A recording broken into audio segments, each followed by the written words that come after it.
can you say something on back before we get to it? Make sure you like, comment, subscribe, make sure you always watch full video. YFN Lucci linked up with some Bloods from Miami and had them sliding on his ops in Atlanta, but the situation went left from the jump. Now they're all facing years in prison, and we're breaking down the shocking beef that ended with shootings, stabbings, and murder. YFN Lucci and his homies have been sitting in jail for years after they got hit with the RICO and murder case. Lucci wasn't just sliding with dudes from Atlanta though. Back in 2020, Lucci linked up with some Bloods from Florida called the Miami Boys.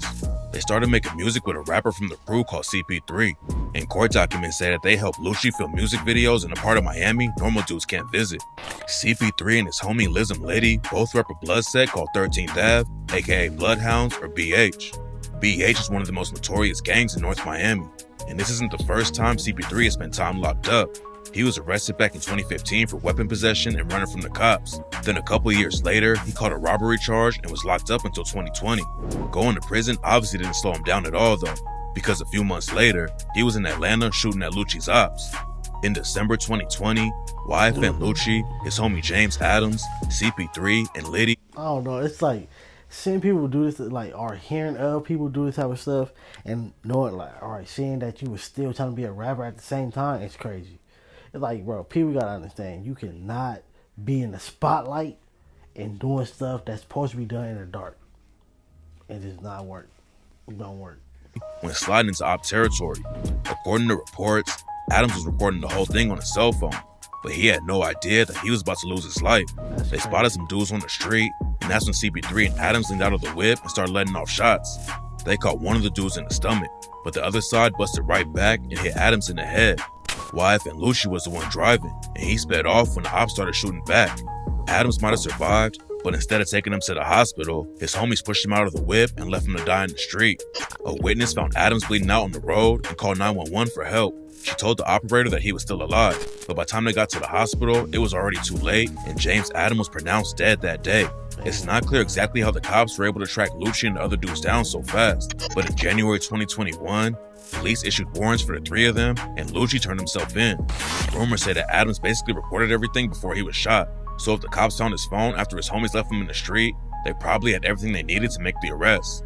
After a couple of years fighting the case, Lucci, CP3, and Liddy all took plea deals instead of going to trial. They were all facing murder and RICO charges and could have ended up with life in prison or the death penalty. But instead, CP3 went down for 25 years, Liddy got 15, and Lucci was handed down a sentence for 10 years in prison and another 10 on probation. CP3 and Liddy might have had some clout if they went to jail in Miami, but getting locked up in Atlanta almost got CP3 killed. In August 2023, a video came out showing him getting jumped and stabbed by a bunch of dudes who are allegedly affiliated with YSL.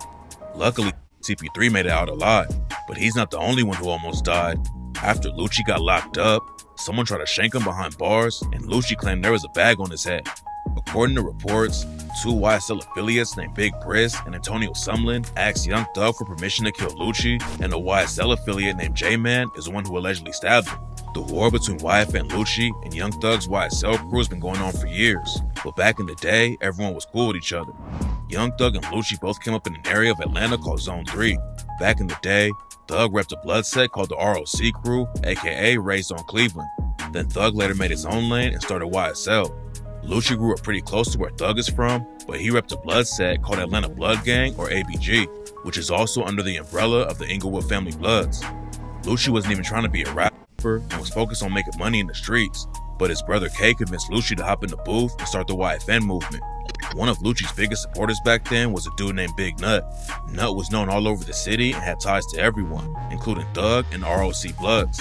After Lucci decided to start rapping, Nut is the one who kept pushing him and even linked Lucci up with a local manager named Fly. Fly was also managing Rich Homie Quan, who had strong ties to Thug. Quan and Thug had been linking up in the studio and planning to drop a collab tape, but instead, Birdman added them to his Rich Gang crew and started pushing them both hard. Rich Homie Quan and Thug dropped the track Lifestyle, which went platinum, and their project, Rich Gang The Tour Part 1, ran up crazy numbers too. Thug and Quan looked like they were going to take over the whole industry. I don't care, bro. If they wasn't beefing, they was working together, they would have been dropping some crazy, crazy music, bro. Imagine a crazy mixtape with Quan, Lucci, and Thug. That would have been crazy, dog. But then in 2015, everything fell apart out of nowhere. Fans who weren't tapped into what was happening inside Atlanta were shocked, but it turns out that behind the rap beef, there's a deadly war going down.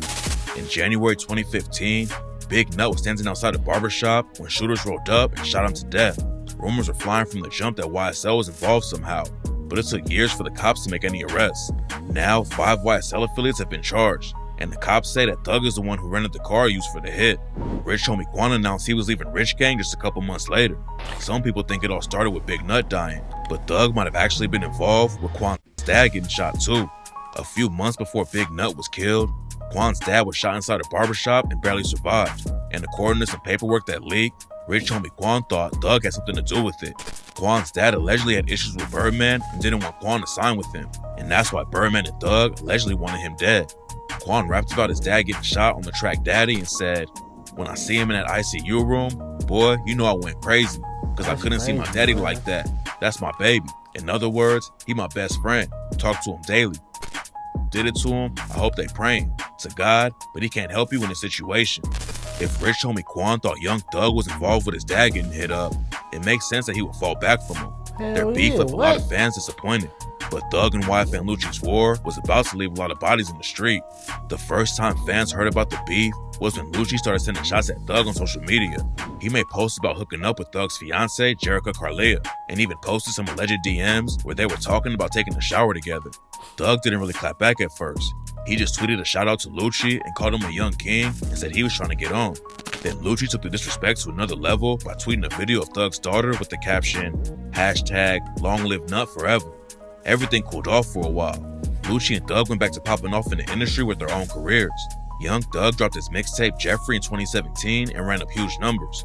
Plus, the cover art went viral because Thug was wearing a dress. Lucci kept his own momentum up by collabing with artists like PNB Rock and dropping new projects. For a couple months, it seemed like everything was cool. But then in June 2017, Thug dropped a project on Tupac's birthday. He told everyone on Twitter that he did it because he's a new Tupac. Then Lucci tweeted, "Pac would have never wore a dress." So Thug clapped back and said, "Thank God you were able to take care of your mama. Be humble. Doing too much could become a deep sleep." At first, YFN Lucci and Young Thug were just taking shots at each other on social media. But in 2018, everyone realized how deadly the beef really was.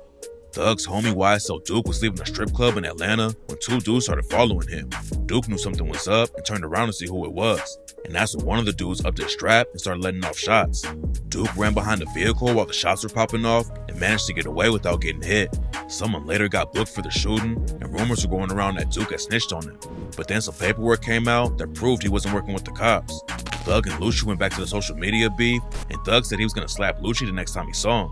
Then just a few weeks later, Lucci's car was shot up. Police rode up to the scene and found Lucci's G-Wagon full of bullet holes and somebody inside. It'd be crazy because, like, these rappers, they be having all this beef and then they be showing that car that they're driving around in. Like, hello, come get me.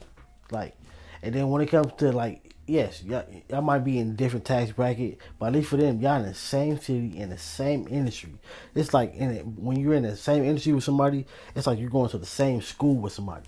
You're going to see this person again, bruh. Been shot 2 times. Lucci wasn't even in the whip, but the cops think he was the target. Right after Lucci's car got hit up, someone went to Big Nut's grave and spray painted the word SLAT on it. SLAT is a term that Thug and his YSL crew are always using, so everyone immediately thought they were the ones who painted on Nut's grave. That wasn't the only time YSL allegedly tried to kill Lucci though. Back in 2016, Lucci was in Florida when he got the call that his mom's house had been shot up. Lucci drove straight there to make sure his mom was all good. Somebody had dumped almost 20 bullets into the crib, but luckily no one got hit. Then another time, Lucci was at the studio when someone told him the house got hit up again. And this time, his mom and her best friend both got hit in the legs. Lucci's baby mama, his daughter, and his brother were all in the house too when it went down. But thankfully, none of them got shot. A lot of people thought YSL was behind the shootings at Lucci's mom's house. And the prosecutors in Young Thug's RICO case claimed Thug bragged about the shooting on his track Bad Boy when he rapped, "You better watch the way you breathe around me, for that breath be your last, boy. Smith & Wesson 4.5 put a hole in his heart, better not play with me. Killers, they stay with me. I shot at his mommy, now he no longer mentioned me. I had on Margellas when I shot at them. Act like you want war, and they gon' smoke you like a blunt." Thug's homie Yak Gotti also allegedly rapped about the shooting too on the track Take It to Trial, where he said, "For slimes, you know I kill. Trial, I done beat it twice. State, I'm undefeated like, feds came and snatched me, I don't know. No point in asking. I was on Cleveland, stuck like a magnet. I'll shoot at your mammy. Doug is still fighting his RICO case right now and could end up getting a life sentence. But Lucci might be coming home in just a few months. Yeah, Back in June home. 2023, news broke that YFN and Lucci had been offered a plea deal from the prosecutors. They wanted Lucci to plead guilty to felony murder, aggravated assault, racketeering, and violation of the Street Gang Terrorism and Prevention Act, and still give him a 20-year sentence. Lucci would have had to serve 17 of the years behind bars before he could walk free, so he turned the deal down and decided to take the trial instead. Taking a RICO and murder case to trial is a risky move. You never know what's going to go down in the courtroom, and you could end up serving the rest of your life behind bars. But Lucci definitely made the right move in this situation. Half a year after they offered him the first deal, the DA came back with another offer. Lucci pleaded guilty to one charge of violating the Street Gang Terrorism and Prevention Act, and in exchange, all his other charges got dropped. Lucci still got hit with a 10-year prison sentence and 10 years of probation after he serves the time, but Lucci could be out of there in just a few months. Oh, God. The judge gave YFN Lucci time served on a 10-year prison sentence, and he's already been locked up for 3 years. He's eligible for parole after serving 40 months, which means he could be free in less than 4 months. Right after news broke that Lucci had taken the deal and was going to be free soon, rumors started flying that he agreed to testify against Young Thug during his RICO case. YFN Lucci's lawyer hopped right in immediately to squash the rumors though and said it was all cap.